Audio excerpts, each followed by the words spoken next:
Bueno, estamos aquí en la estación de Jersey. Esta estación tiene historia respecto a las filmaciones que ha tenido muchísimas de telenovelas. Entre finales de los 80 y principios de los 90, la popularidad explosiva de los reptiles expertos en artes marciales dio lugar a cómics, juguetes, dibujos animados y películas de acción real. Ya sabemos que la aclamada cinta independiente Anora se consagró como la gran triunfadora de los Oscar 2025, al obtener 5 estatuillas.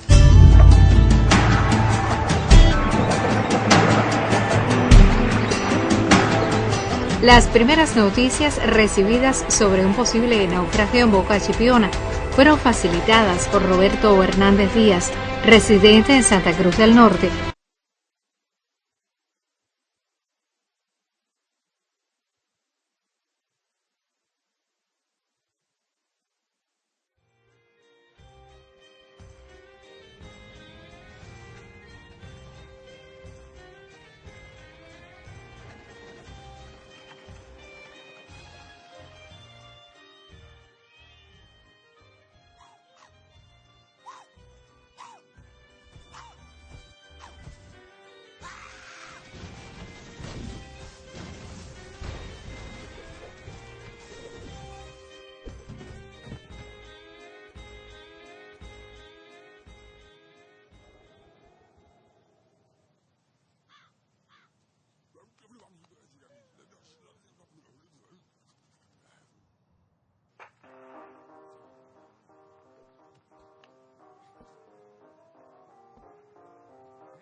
perdido a Eduardo.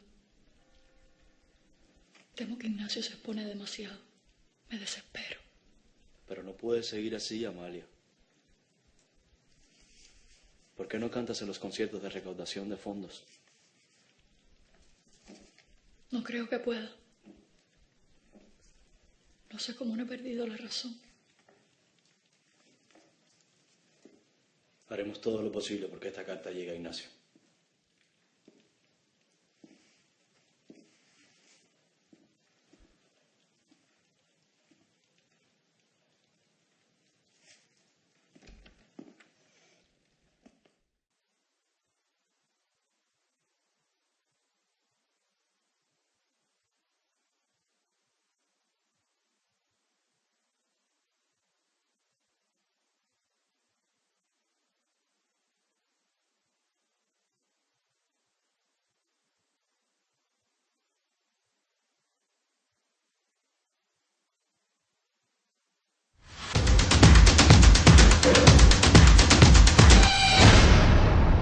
Bueno, estamos aquí en la estación de Jersey.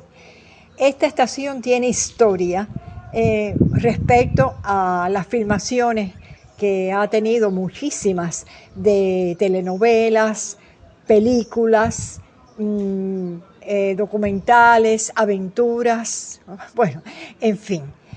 Y bueno, quise hablar con ustedes aquí porque esta estación me trae muy buenos recuerdos, que yo estuve en varias ocasiones viendo todas esas filmaciones, y sobre todo me recuerdo de una telenovela que hace muchos años se filmó, que fue Pasión y Prejuicio. Me recuerdo porque hace un par de años más o menos hizo su retransmisión por Cubavisión a las 2 de la tarde también. Y entonces, bueno, me acuerdo de esa telenovela donde las escenas del tránsito de su pueblo, donde estaban ellos hacia La Habana, la hacían precisamente con el tren de Jersey. Ahí estuvieron trabajando artistas maravillosos. Estaba Nancy González, la matancera, Eslinda Núñez, también Silvia Águila, muy jovencita estaba Silvia, Enrique Almirante, en fin. Y los protagonistas eran Rini Cruz y Dianelis Brito. Esos eran los protagonistas, que eran los que más venían aquí a la filmación, porque eran los que se tenían que trasladar de su pueblo hacia la capital. Pero yo recuerdo que el último capítulo de esa telenovela tuvo unas escenas dentro del tren, aquí en la estación, dentro del tren, con dos actores formidables también, que fue Armando Tomei y César Évora. Y cuando se terminó la filmación, esto estaba repleto de personas. Y ellos bajaron del tren y comenzaron a intercambiar con nosotros, a hablar con nosotros, a saludarnos, y pasamos una tarde maravillosa con ellos. Eso nosotros, o la gente de Jersey, lo hacían muy a menudo. Cada vez que veíamos que había una grabación, bueno, pues ya esto era una fiesta para este batey. Y lo disfrutábamos inconmensurablemente.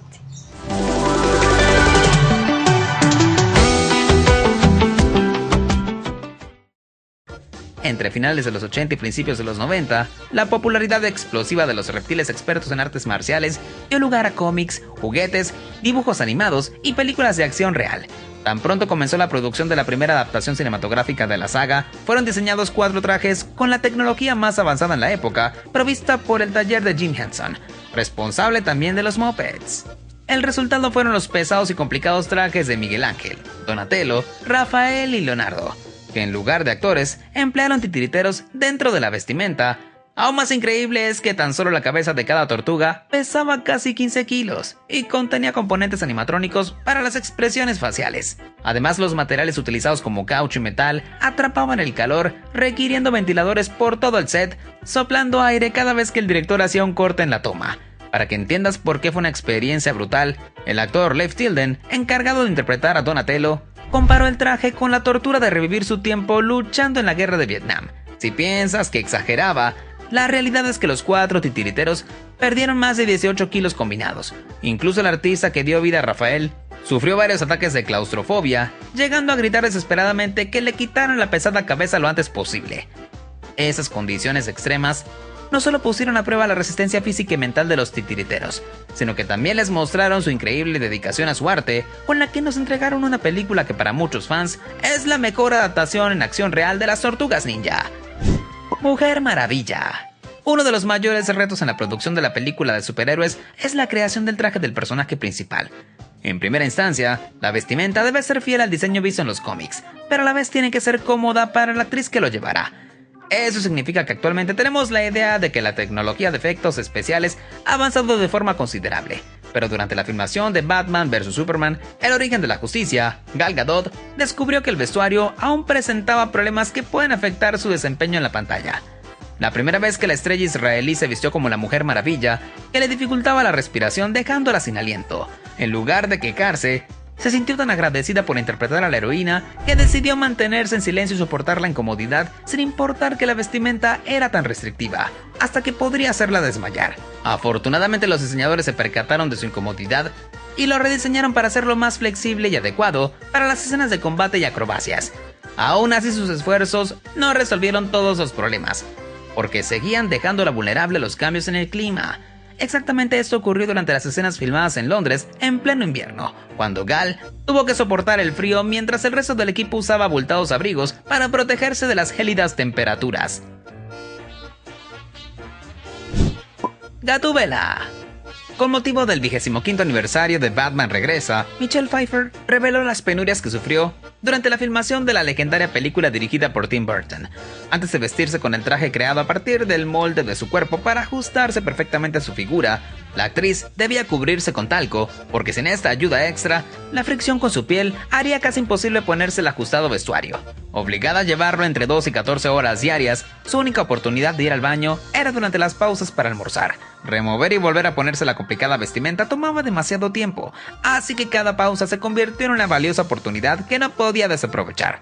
Aún falta por agregar otras de sus penurias más estresantes: las garras unidas a sus manos que provocaban que los objetos alrededor del set se engancharan constantemente, y empeorando la situación, la máscara superajustada la asfixiaba y le causaba lesiones en el rostro.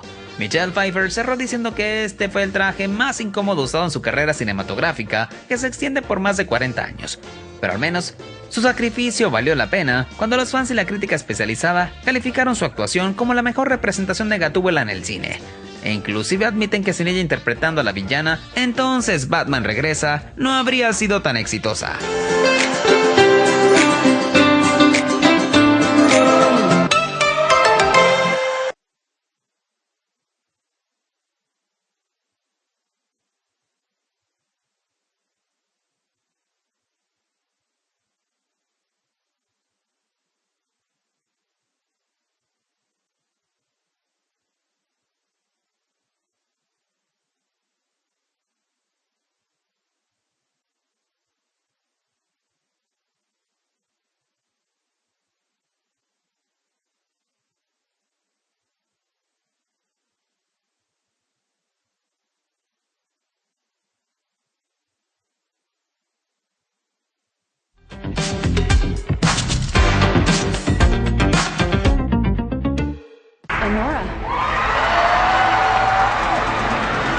Ya sabemos que la aclamada cinta independiente Anora se consagró como la gran triunfadora de los Oscar 2025, al obtener 5 estatuillas, entre ellas las de Mejor Película, Mejor Director y Mejor Actriz.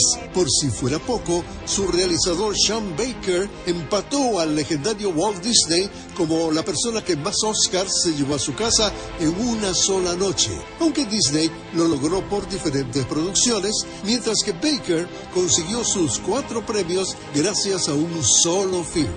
Y mayores en mérito si recordamos que este largometraje fue filmado con un equipo de 40 personas y $6 millones de presupuesto, cifras irrisorias para los estándares de Hollywood. Pero el corazón de este galardonado drama romántico son sus 3 actores principales, antes poco conocidos y ahora jóvenes astros de moda. Daddy, I got a kid who wants someone who speaks Russian. Let's go. No, I'm eating my food. Talentosa y encantadora, la estadounidense Mikey Madison encarna con total entrega a Anora Mikiva, joven trabajadora sexual que se casa impulsivamente con el hijo de un oligarca ruso, solo para ver derrumbarse su supuesto cuento de hadas. Madison nació y se crió en Los Ángeles e inicialmente se formó como jinete competitiva antes de incursionar en la actuación a los 14 años. Su primer rol importante fue en la aplaudida serie Better Things, en la que encarna a la temperamental hija de la protagonista. Pero en la pantalla grande comenzó a destacar como una desquiciada integrante de la secta asesina de Charles Manson en Había una vez en Hollywood, cinta dirigida por el afamado Quentin Tarantino, por la que el cineasta Sean Baker se fijó en ella para Anora, tal como dijo cuando el propio Tarantino le entregó su estatuilla dorada. Quentin, if you didn't cast Mikey Madison in Once Upon a Time, there would be no Anora. Thank you so much. No, it's fine. Otro éxito en el que Mikey destacó fue la 5ª entrega de la saga de terror Scream, en la que mostró todo su potencial. Y luego llegaría su consagración con Anora, un papel específicamente escrito para ella y al que se entregó en cuerpo y alma, al punto que ha recibido merecidamente diversos galardones como el BAFTA y sobre todo el Oscar que le arrebató a la super favorita Demi Moore en la gran sorpresa de la noche. I also just want to recognize the thoughtful, intelligent, beautiful, breathtaking work of my fellow nominees. I'm honored to be recognized alongside all of you. This is a dream come true. I'm probably going to wake up tomorrow. My eyelashes Mikey no tiene redes sociales, es vegana y muy espiritual y mantiene una actitud discreta ante la fama. Pero no dudes de que ha nacido una estrella.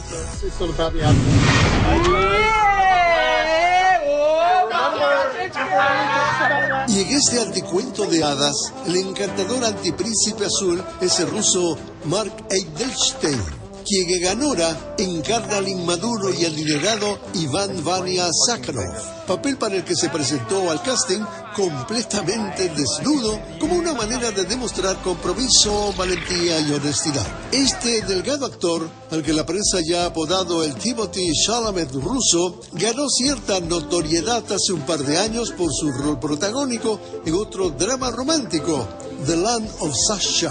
Pero por supuesto, ha sido su rol en Anora el que le ha cambiado completamente la vida y le ha abierto las puertas de Hollywood y de la industria de la moda, de la que ya se ha convertido en todo un ícono y en una figura muy solicitada por los diseñadores de prestigio. Su rápido ascenso no es gratuito, ya que demuestra su carisma y magnetismo en cada aparición pública, de las que ha tenido muchas últimamente. Porque Mark es un actor con gran proyección internacional. Parece que llegó a la meca del cine para quedarse.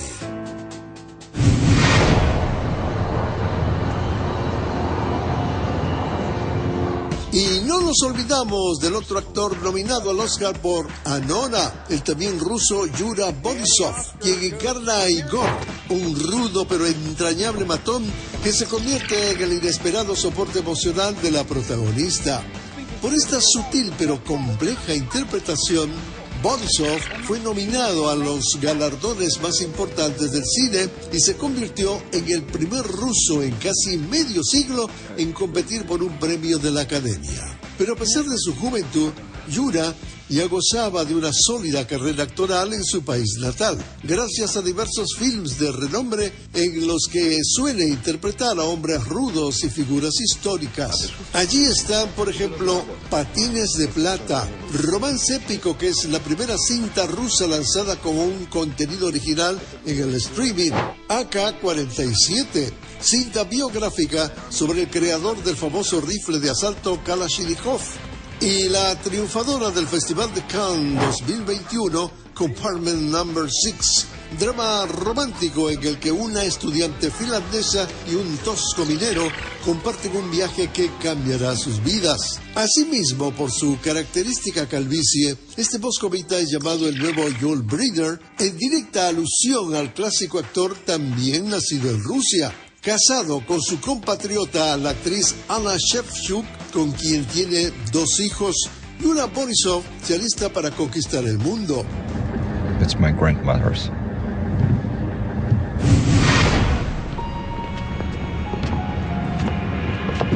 Konya.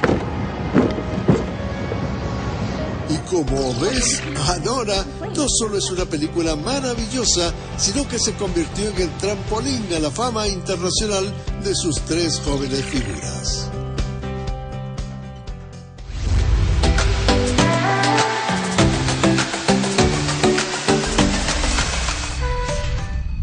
Nuestras tradiciones están arraigadas a la historia. Kung Fu, karate. El árbol se hace fuerte.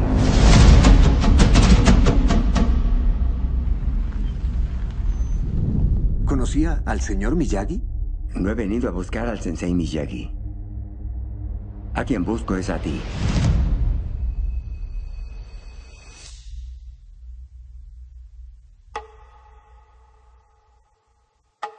En la vida, debes hacerte solo una pregunta. ¿Vale la pena luchar por ello?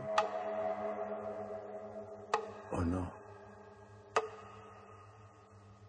Lee es para mí lo que tú fuiste para el sensei Miyagi.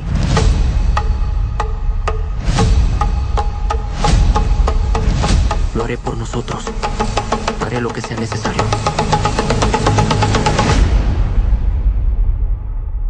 Dos ramas. Un árbol.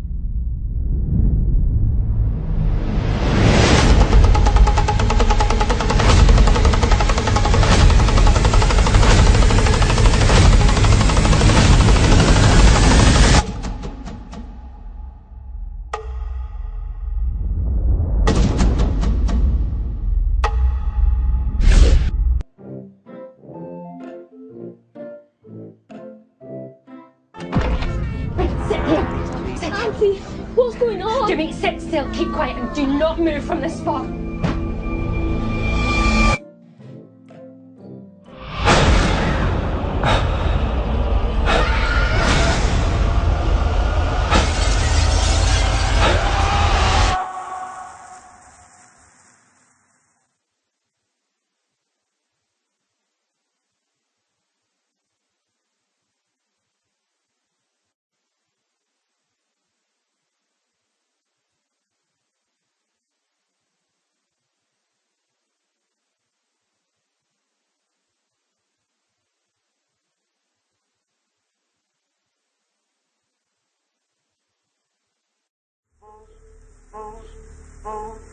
Moving up and down again. Men go mad with watching him. There's no discharge in the war.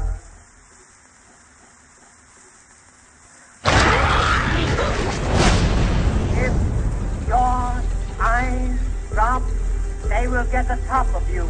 Boom, boom, boom, boom. Moving up and down again. There's no discharge in the war.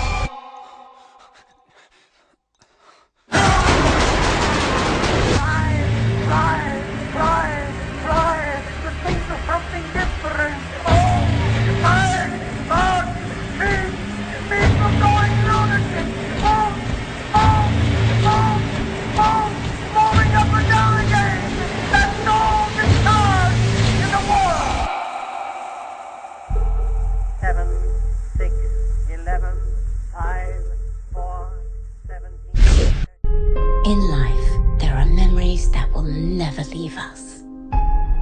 I like you. Very much. Just as you are. But sometimes, those memories are suddenly... Bridget! all we're left with. Ah, Mrs. Darcy? Mr. Wallaker. Why is your granny wearing pajamas? Bridget, you're a widow with 2 wonderful children. My advice to you is put your own oxygen mask on first. You just have to get laid. Shaz is right. Oh my god! It's been 4 years now. You're effectively a nun. A very, very naughty nun. I've set you up on Tinder. What's Tinder?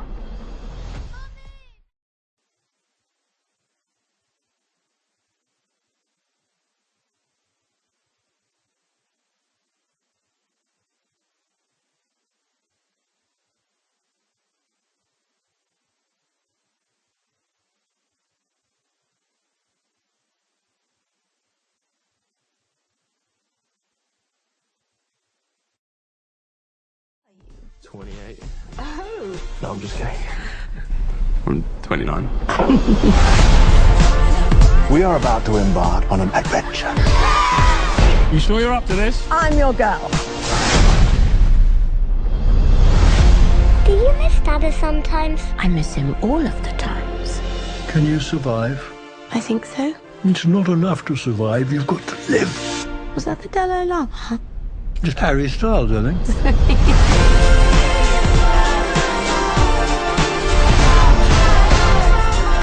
Mr. Wallaker. Now that is what I call a rebrand.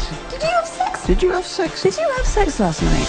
Yes, I did. I had a full night of utterly mind-blowing sex, and it was amazing.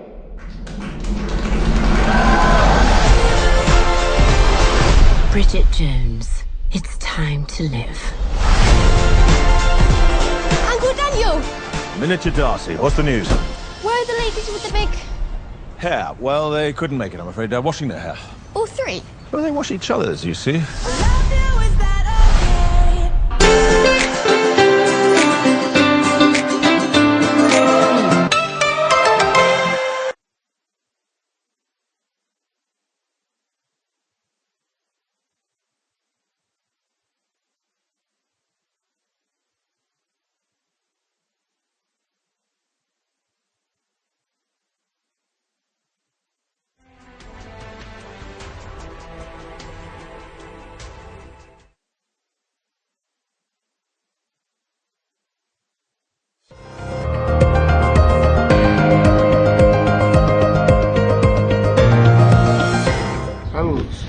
En Santa Cruz del Norte existen 2 sitios arqueológicos sumergidos y uno de ellos es el Navegador, que queda muy cerca de aquí, en la playita Chipiona. Este documental que les voy a presentar, que se llama así mismo, tiene el mismo título, El Navegador, quisiera que lo estudiaran y lo vieran bien, puesto que es uno de los sitios arqueológicos locales aquí en Santa Cruz del Norte, y contamos desde que lo hicieron hasta donde fue su descanso, que fue aquí en la playita Chipiona, y todo lo que contenía dentro. Les mostramos las vasijas que transportaban, les mostramos también cómo fue su periplo y por qué él se pegó tanto a la costa, que contra los riscos de aquí de la playita Chipiona, él se hundió. Para nosotros el Navegador debe ser uno de las insignias de sitios arqueológicos locales en nuestro país. Espero que les guste este documental y sin más, El Navegador. El 15 de septiembre de 2011 se realizó una exploración en Boca Chipiona. En Pabelo lo que hicimos fue explorar el sitio, evaluarlo, dictar las características y los puntos más importantes de él y ver su estado de conservación en ese momento.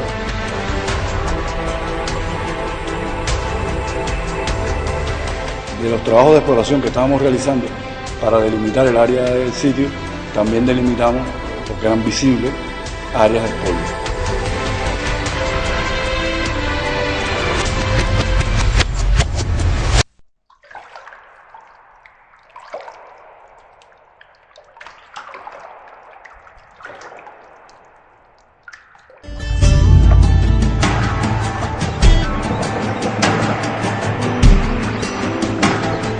Las primeras noticias recibidas sobre un posible naufragio en Boca Chipiona fueron facilitadas por Roberto Hernández Díaz, residente en Santa Cruz del Norte, quien mostró piezas cerámicas del sitio e informó de la extracción de artefactos por parte de algunos pescadores del lugar. Las primeras noticias que conocimos de esta embarcación, o sea, de la fragata Navegador, se deben a Roberto Hernández Díaz, una persona residente en la Loma del Tanque en Santa Cruz del Norte, quien el 2 de septiembre de 2011 se acercó al gabinete con una serie de objetos y fotografías de algunos otros objetos que él había encontrado en Boca Chipiona, en la costa de Santa Cruz. Al ver los objetos, nuestro equipo de arqueología subacuática pudo examinar los objetos y pudo determinar que se trataban de piezas arqueológicas probablemente ubicadas desde el punto de vista cronológico entre finales del siglo XVIII y principios del XIX. Y que como algunas de estas piezas estaban completas, podían corresponder o a un antiguo embarcadero que había existido en este lugar de Boca Chipiona o quizás a un naufragio. Comenzamos a realizar exploraciones o recorridos para delimitar el área de dispersión del naufragio, donde están las evidencias visibles que nos pudieran enmarcar lo de la creencia o darnos la certeza de que estamos en presencia de un naufragio.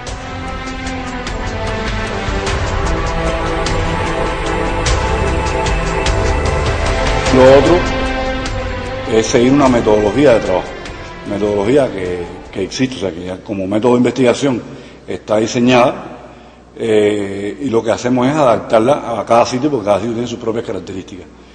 En este caso, lo que hicimos fue realizar exploraciones en carrileras o calles paralelas para ir determinando con más precisión el residuario arqueológico, para ir ya entonces viendo qué evidencias nos eran conocidas y comenzar a realizar un plano, montando un punto cero de donde partir, donde trazamos unos 12 o los ejes de coordenadas XY y se empieza a hacer un levantamiento, un planimétrico del sitio, a identificar evidencia.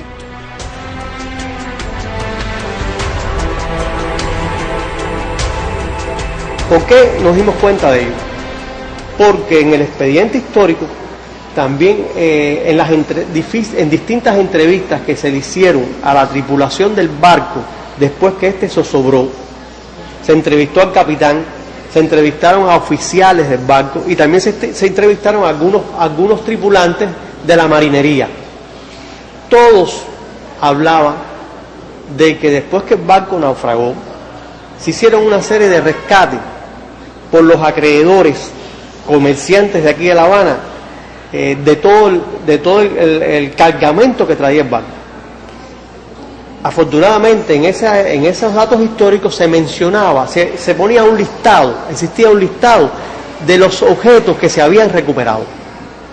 Y gracias a eso pudimos ir verificando que, por ejemplo, las piedras de molino que se mencionaban en el documento también estaban presentes en ese naufragio.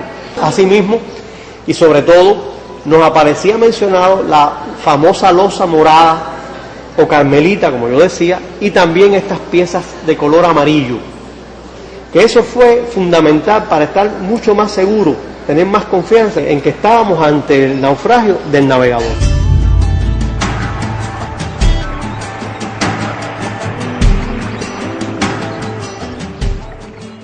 El Navegador es un pecio que se encuentra en un paleocauce de un antiguo río, por supuesto, a unos 6 metros de profundidad, rodeado de una corona de corales ya todos muertos.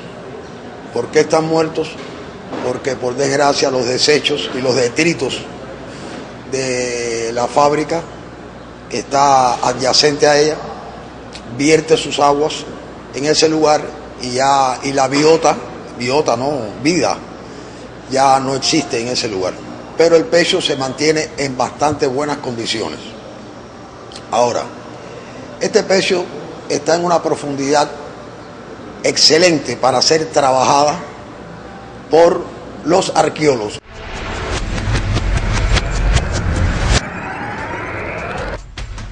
Según la publicación anual británica del Joyce Register of Shipping, esta fragata fue construida en Nueva York en 1805.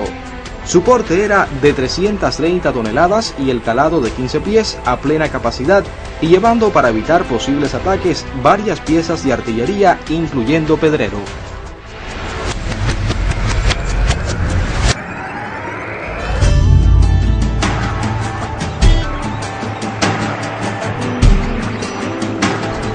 En el informe preliminar presentado a la Comisión Nacional de Monumentos el 15 de septiembre de 2011, se consideró la importancia de emprender un estudio arqueológico que permitiera conocer la posible identificación del barco, su carga y procedencia, así como el momento y causas del siniestro. El navegador, sin duda alguna, fue impactado por fuertes marejadas, condiciones de tiempo bien adversas, y como las corrientes marinas en esta época del año también juegan un papel fundamental en el estado del mar, pues seguramente en aquel entonces la combinación de factores, como es el caso de la corriente marina, también las tormentas que se generaron seguramente por una fuerte borrasca o un fuerte frente frío sobre el estrecho de la Florida, propiciaron que este sistema fuera a encallar justo a Playa Chipiona, donde hace justamente 200 años, y recientemente se encontraron los restos próximos a esta.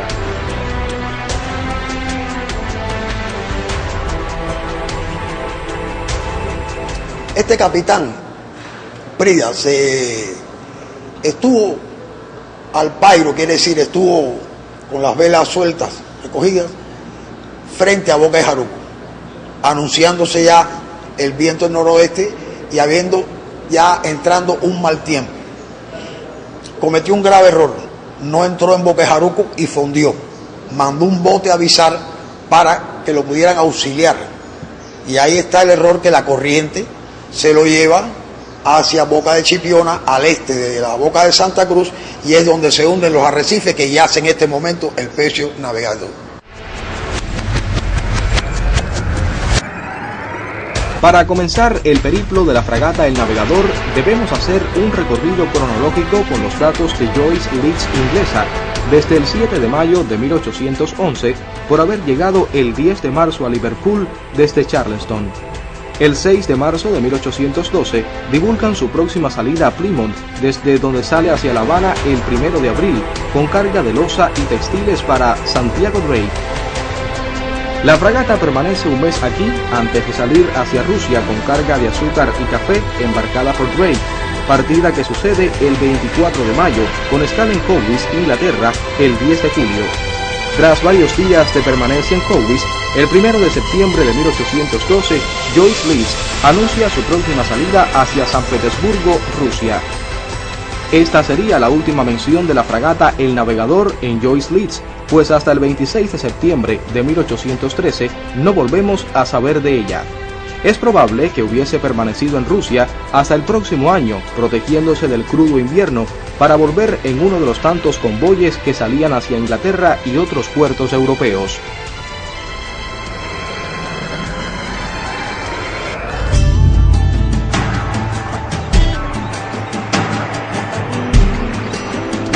Una vez identificado el Pecio El Navegador, fue necesario hacer un riguroso trabajo de campo. El primer papel lo que hicimos fue explorar el sitio, evaluarlo, dictar las características y los puntos más importantes de él y ver su estado de conservación en ese momento. El sitio se conservaba bastante bien en un principio, estaba muy bien resumido, digamos, es decir, concentrado, con algunas evidencias aisladas en los márgenes, pero en un sitio bastante centrado y que podía decir mucho.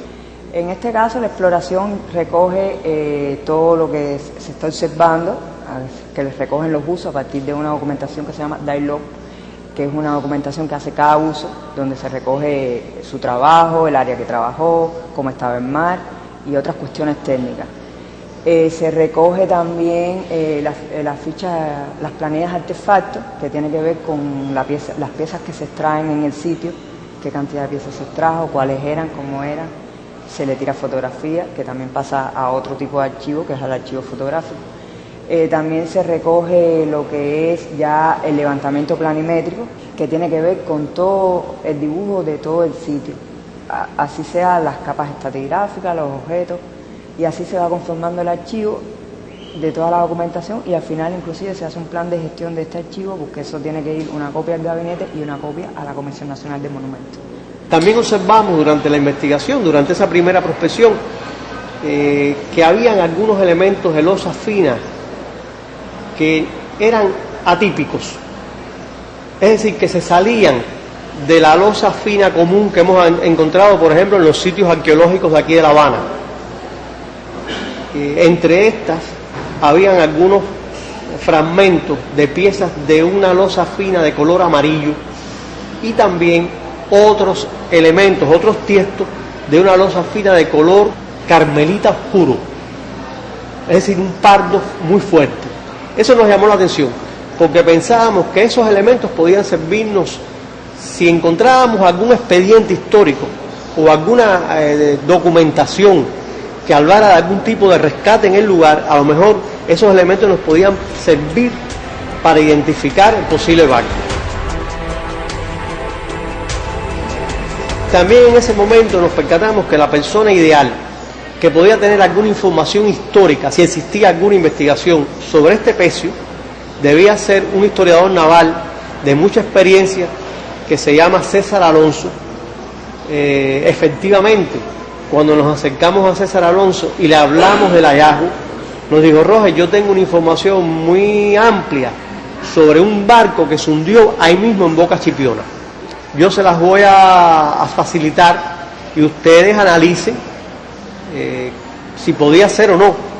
Cuando constatamos y contrastamos toda la evidencia que habíamos recuperado y que habíamos observado en el sitio con respecto al expediente histórico, bueno, nos quedamos asombrados y muy contentos, porque nos dimos cuenta que podía ser ese barco, es decir, la fragata española Navegador, que también se conoció en la época como alias San Francisco.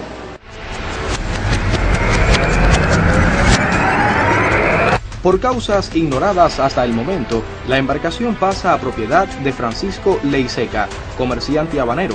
Tiene autoridad sobre ella al adquirirla y naturalizarla para trasladar el cargamento adquirido en el mercado anglosajón. Esta quedará dispuesta entonces con el nombre de Navegador San Francisco.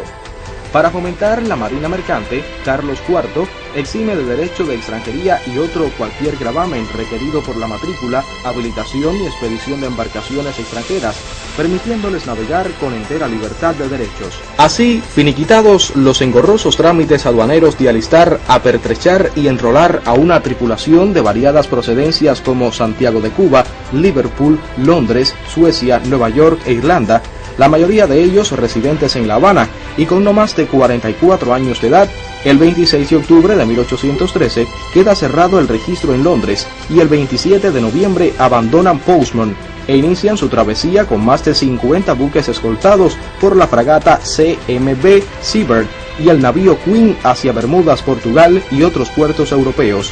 Y, aunque no siempre resultaba desafortunado, el momento escogido para navegar hacia América, el futuro devendrá en una inesperada navegación por el Atlántico y un inoportuno final.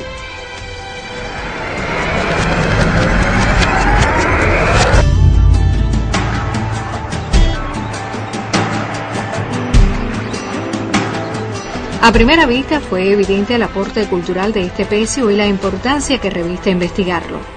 Pero los investigadores se topan con varias dificultades en su esclarecimiento. El pecio como tal tiene, por el lugar, la propia naturaleza del sitio y el yacimiento, tiene sus problemáticas. Una es el hecho de la poca profundidad en que se encuentra el sitio, que la ola activa, es decir, la resaca de la ola, trae problemas porque puede levantar, tiene impacto sobre el lecho marino y puede causar la movilidad del sitio. Esto es un problema, pero al visitar el sitio nos hemos dado cuenta que durante un tiempo los sitios siempre tienen, los naufragios como tal, tienen un periodo que es el periodo de más impacto, que son los primeros 50 años. En este periodo la evidencia tiende a moverse mucho por todo esto de la ola activa, los huracanes tan comunes en nuestra zona. Luego el sitio entra en un periodo de estancamiento y esto le ha sucedido a este sitio. Este pecio está en una profundidad excelente para ser trabajada por los arqueólogos, pero a su vez, paradójicamente, está a una profundidad muy cerca de la orilla de la banda hacia Santa Cruz, digamos la banda oeste de la costa, y eso ha dado como resultado que varios señores se hayan dedicado al expolio de esta fragata, teniendo varios encuentros fortuitos con ellos, y está, a mi entender, extremadamente vulnerable al expolio y al saqueo del patrimonio sumergido tan bello que tiene esta fragata. De los trabajos de exploración que estábamos realizando para delimitar el área del sitio, también delimitamos, porque eran visibles, áreas de expolio. O sea, ¿cómo se determinaban? A través de las mismas excavaciones que ellos hacían. Estábamos en presencia de cráteres, de excavaciones hechas por buzos que de manera ilícita estaban buscando y destruyendo el sitio para sacar piezas, posiblemente para su venta. Y logramos determinar que ellos tenían zonas en las que ya habían hecho, o sea, que priorizaban, quizás porque ya conocían las zonas de mayor concentración de piezas. Con el paso del tiempo, a pesar de nuestras denuncias, a pesar del sacrificio que estábamos haciendo en trasladarnos desde La Habana, en tratar de contactar a las autoridades para eso, el expolio continuó de manera acelerada. Y llegó un momento en que era un paisaje lunar lo que teníamos ahí, de la cantidad de cráteres. Es una de las mayores afectaciones porque se han sacado ilícitamente una gran cantidad de materiales del sitio, pero además de eso, y creo que es lo más lamentable, están afectando considerablemente el contexto arqueológico. O sea, la conservación y el estado original que ese contexto tenía y que nos puede dar una gran cantidad de información de cómo sucedió el naufragio, cómo se formó el sitio, qué procesos posdeposicionales ocurrieron, se están viendo muy afectados por esta depredación humana que además está acabando con ese patrimonio y lo está destruyendo, porque lleva una serie de procesos de conservación, los materiales que vienen de un sitio subacuático, que si no se hace con un conocimiento científico y con los especialistas dedicados a ello, lo que ocurre es que se acelera la destrucción de todos los materiales.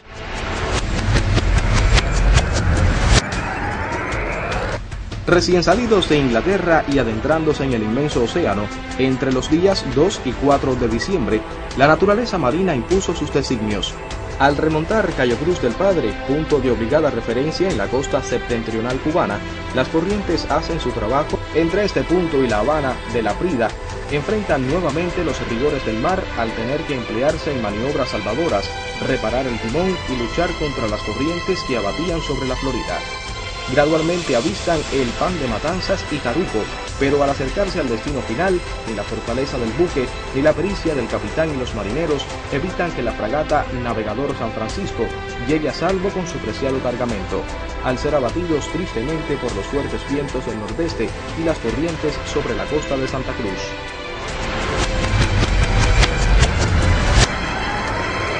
El pecio del navegador tiene gran importancia para el estudio de la historia en la época.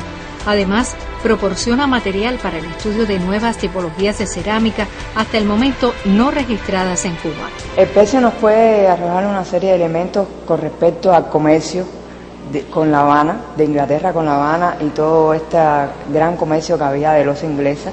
La ruta, todo lo que tiene que ver con el estudio de las rutas marítimas y las rutas comerciales entre La Habana y otros puertos, en este caso Portmore, y a pesar de que era una ruta que venía de Inglaterra, pero inclusive el capitán era español, el dueño vivía en La Habana, quiere decir que todo esto se puede investigar. Bueno, la importancia de este pecio es su carga.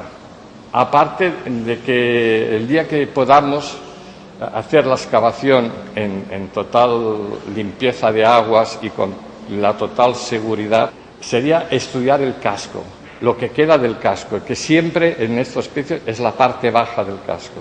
Santa Cruz del Norte en principio es un pueblo de tradición pesquera, pueblo de pescadores, quiere decir que tiene tradición de marinería, y creo que este pecio para Santa Cruz es un realce de su identidad cultural.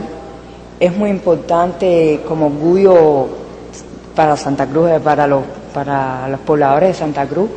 Sería muy bonito poderlo difundir, poderlo tratar a partir de algunas actividades, por ejemplo, con los jóvenes y los niños, o tal vez un discurso propio para los mismos pescadores para aumentar su sensibilidad.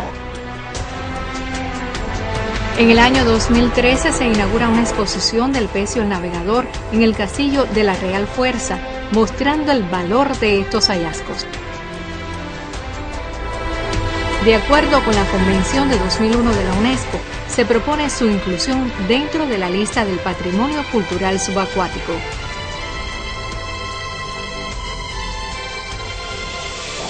Yo creo que Santa Cruz del Norte se puede sentir muy orgulloso del navegador.